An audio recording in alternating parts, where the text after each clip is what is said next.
Hello and welcome back to our channel Discovering News.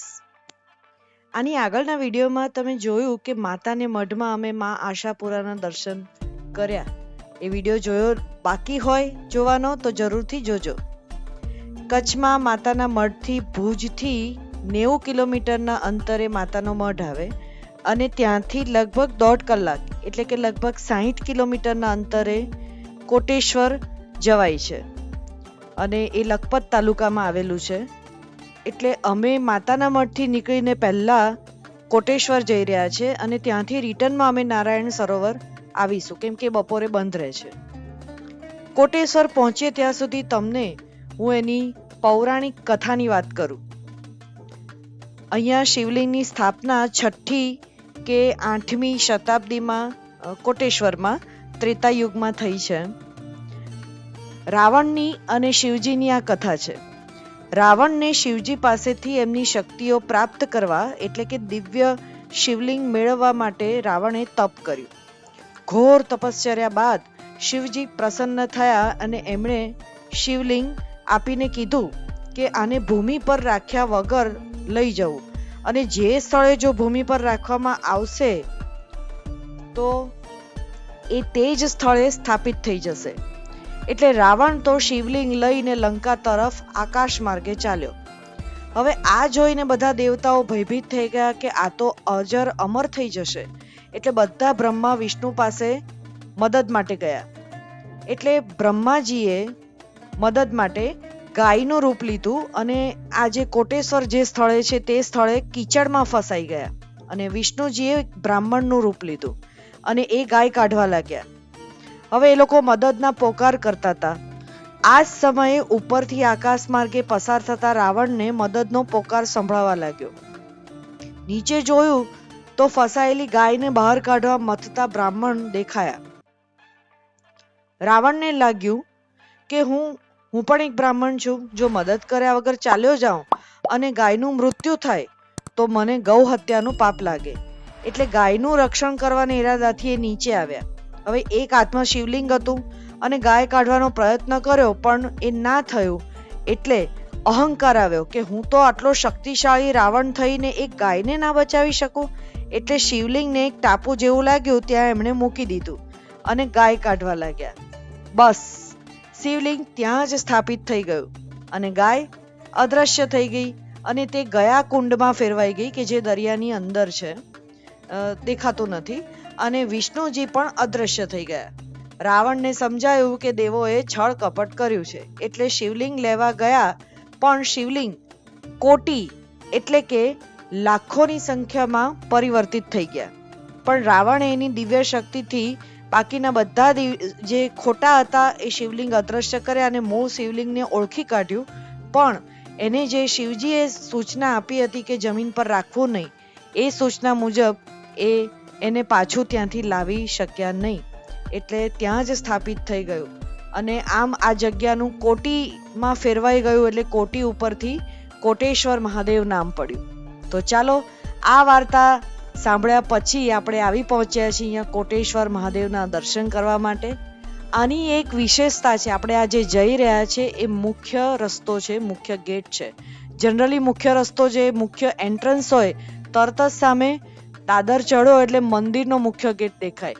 પણ મંદિરનું મુખ જે છે એ દરિયાની સાઈડે છે. એટલે આ જે મુખ્ય દાદર જે આપણે ચડીશું એ પાછળથી ચડીશું. જો અહીંયા નીચે લિફ્ટ પણ આપેલી છે.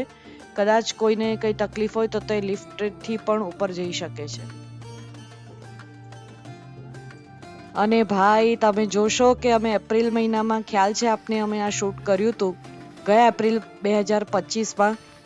અને આ કચ્છનો તડકો જો ખૂબ જ બળતરા પગમાં અને બધી રીતે અમે આ શૂટ કરેલું છે. ખૂબ મહેનત થઈ છે. વિડીયો ગમે તો પ્લીઝ લાઇક, શેર અને એને સબસ્ક્રાઇબ ચોક્કસથી કરી લેજો અને પ્લીઝ આખો વિડીયો જોજો.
જો આ ગુજરાત બોર્ડરનું છેલ્લું મંદિર, છેલ્લી જમીનનો ટુકડો, કચ્છમાં આવેલું કોટેશ્વર મહાદેવનું મંદિર.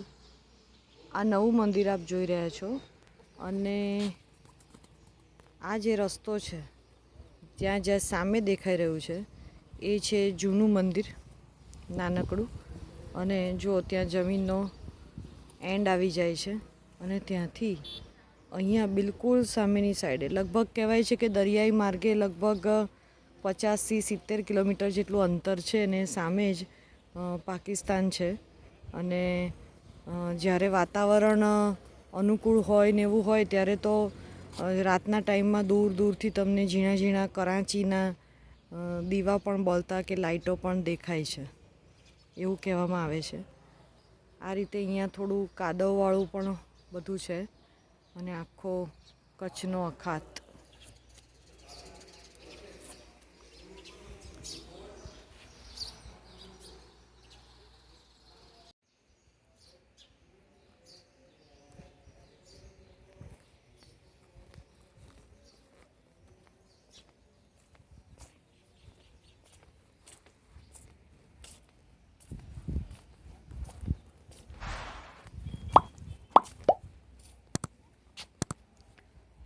અત્યારે તો એપ્રિલ મહિનો છે એટલે ધૂમ તડકો છે, જોઈ શકો છો.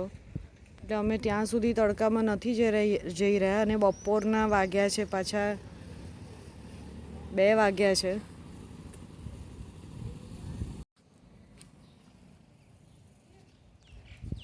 કચ્છનો તડકો એટલે આ રીતે કવર તો કરવું જ પડે. પણ તમને ખાસ કહું કે અહીંયા પહોંચવું કેવી રીતે, તો અહીંયા જે બસની ફેસિલિટી છે ગુજરાત સરકારની બહુ જ ઓછી છે. એટલે તમારું પ્રાઇવેટ વ્હીકલ હોય તો તમને આવવામાં વધુ સુગમતા રહે. અને અહીંયા તમે કચ્છ આવી અને ભુજથી લગભગ 90 કિલોમીટરના અંતરે માતાનો મઠ છે અને ત્યાંથી બીજા લગભગ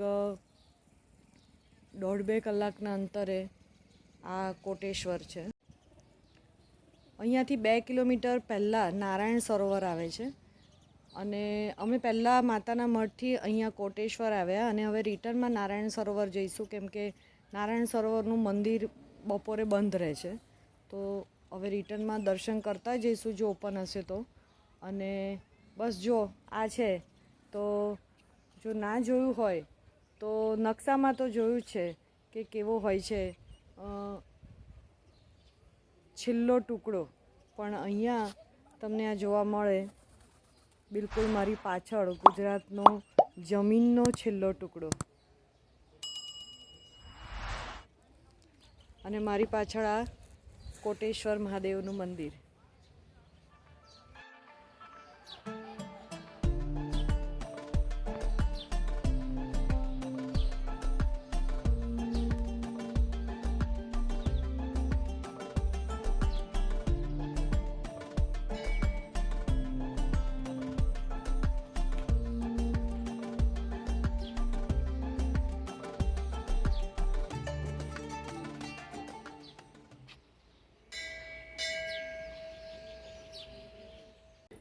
જો ઉપર આવવા માટે લિફ્ટ પણ છે, કોઈ હેન્ડીકેપ હોય તેની માટે અહીંયા લિફ્ટ બનાવવામાં આવી છે.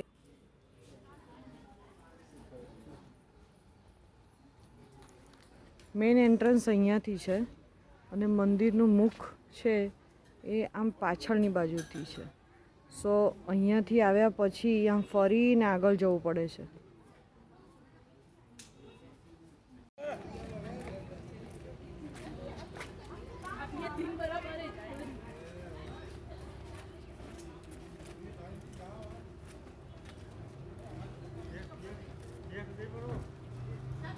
મંદિરમાંથી દર્શન કરીને બહાર નીકળી અને અમે મસ્ત શેરડીનો ઠંડો તાજો રસ પીધો અને અમે આગળ નારાયણ સરોવર જવા માટે નીકળ્યા, જે માતાના મઢ અને કોટેશ્વર જતા રસ્તામાં આવે. પણ બપોરનો સમય હતો એટલે બંધ હતું, એટલે અમે પહેલાં અહીંયા આવ્યા અને હવે નારાયણ સરોવર જઈ રહ્યા છે. 2 જ કિલોમીટરના અંતરે છે. જો આ નારાયણ સરોવર પહોંચી ગયા અને અહીંયા આગળ આ એક મોટા કિલ્લા જેવા ગેટમાંથી અંદર દાખલ થવાનું છે. આ વિશાળ ગેટમાંથી પસાર થાવ એટલે જાણે કિલ્લામાંથી જતા હોય ને એવું લાગે.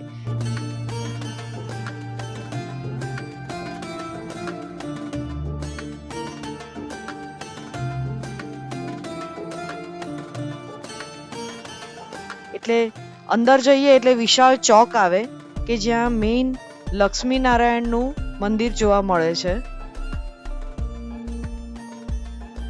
જો આવી રીતે ગલી જેવું છે, આ બેક સાઈડમાં દેખાય છે તે મંદિર. ઉપરાંત મેઇન મંદિર ઉપરાંત પણ બીજા બધા મંદિરો ત્યાં છે.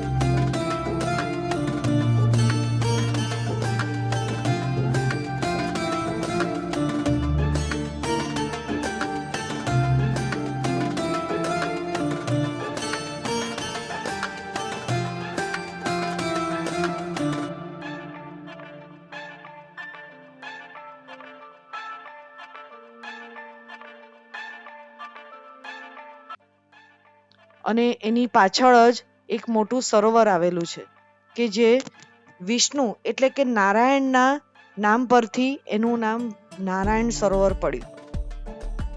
પૌરાણિક કથા અનુસાર વિષ્ણુ ભગવાનના નામ પરથી નારાયણ એટલે કે નારાયણ સરોવર તો નામ પડ્યું, પણ ગુપ્ત નદી સરસ્વતી અહીંયાથી સમુદ્રમાં મળતી હતી અને આ સરોવરને ભરેલું રાખતી હતી. એટલે આ એક એની કથા છે. અહીંયા પૂજા અર્ચના અને બધા કારણોસર લોકો સ્નાન પણ કરે છે, પણ સ્વચ્છતા જાળવો એવું લખ્યું હતું, પણ થોડી ગંદકી તો હતી જ. આ ઉપરાંત 12 થી 4 આ મંદિર બંધ રહે છે કે જેની નોંધ લેજો. ઉપરાંત અહીંયા ભોજનાલય પણ આવેલું છે. અમે કોટેશ્વર જઈને પાછા આવ્યા તો પણ હજી મંદિર ખુલ્યું એનો સમય થયો નહોતો, એટલે અમને ભોજનાલય પણ અમે જોયું નથી, પણ જાણવા મળ્યું છે કે જ્યાં ખુરશી અને ટેબલની બેઠક વ્યવસ્થા છે, તો એ પણ તમે લાભ લઈ શકો છો જો મંદિર બંધ છે. અને કોઈ કારણસર જો રહેવું હોય તો રહેવાની વ્યવસ્થા માટે રૂમ પણ છે અને ગુજરાત સરકારની તોરણ હોટલ પણ આ ગામમાં છે. નારાયણ સરોવરથી અમે ગયા લખપત ફોર્ટ જોવા માટે. આમ તો ફૂલ તડકો હતો, તમે જોઈ શકો છો, એટલે ક્યાંય પણ શેડ નથી, એટલે અમે ફૂલ વ્લોગ બનાવી નથી શક્યા. મિની વ્લોગ બનાવ્યો છે જે તમે ચોક્કસથી જોજો. અને હા, તમે જ્યારે આમ તો કહેવાય છે કચ્છડો 12 માસ, પણ તમે જ્યારે કચ્છની વિઝિટ કરો તો ઉનાળાને સ્કીપ કરજો. તો ચાલો મળીએ એક નવા વિડીયોમાં. ત્યાં સુધી બાય બાય.